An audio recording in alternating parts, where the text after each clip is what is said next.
بسم اللہ الرحمن الرحیم الحمدللہ رب العالمین والصلاة والسلام علی خاتم النبیین نبی محتشم صلی اللہ علیہ وسلم مزاح میں بھی حق بات فرماتے ہیں۔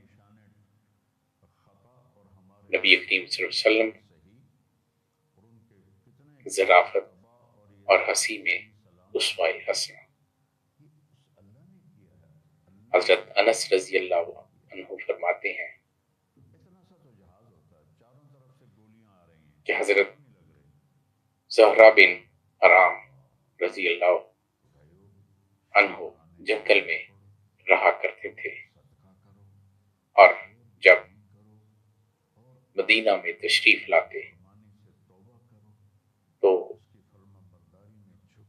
جنگل سے سبزیوں کو نبی کریم صلی اللہ علیہ وسلم کی خدمت میں بطور تحائف پیش کرتے۔ نبی کریم صلی اللہ علیہ وسلم جب وہ شہر سے جانے کے لیے ملاقات کے لیے حاضر ہوتے، آپ صلی اللہ علیہ وسلم انہیں شہر کی چیزیں ہدیہ کیا کرتے تھے۔ ایک روز زہرہ بن حرام رضی اللہ عنہ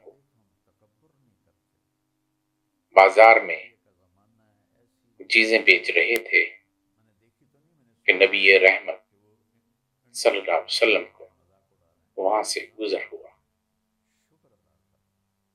آپ صلی اللہ علیہ وسلم نے حضرت زہرہ کے پیچھے سے آ کر ان کی آنکھوں پر ہاتھ رکھ دیے۔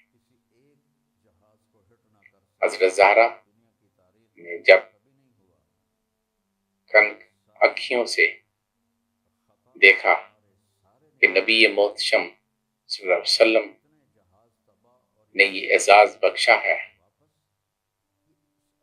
تو وہ آپ صلی اللہ علیہ وسلم کی طرف جھک گئے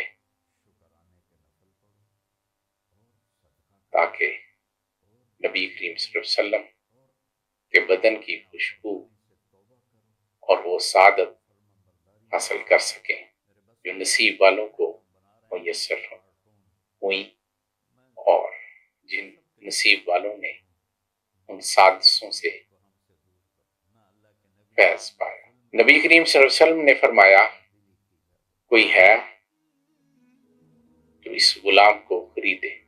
حضرت زہرہ فرماتے ہیں کہ میں نے عرض کی، صدقے جاؤں، پیارے رسول صلی اللہ علیہ وسلم کے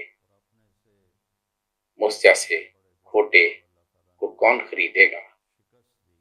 تو نبی کریم صلی اللہ علیہ وسلم نے فرمایا کہ زہرہ، تم اللہ کے نزدیک کھوٹے نہیں ہو، وما توفیقی الا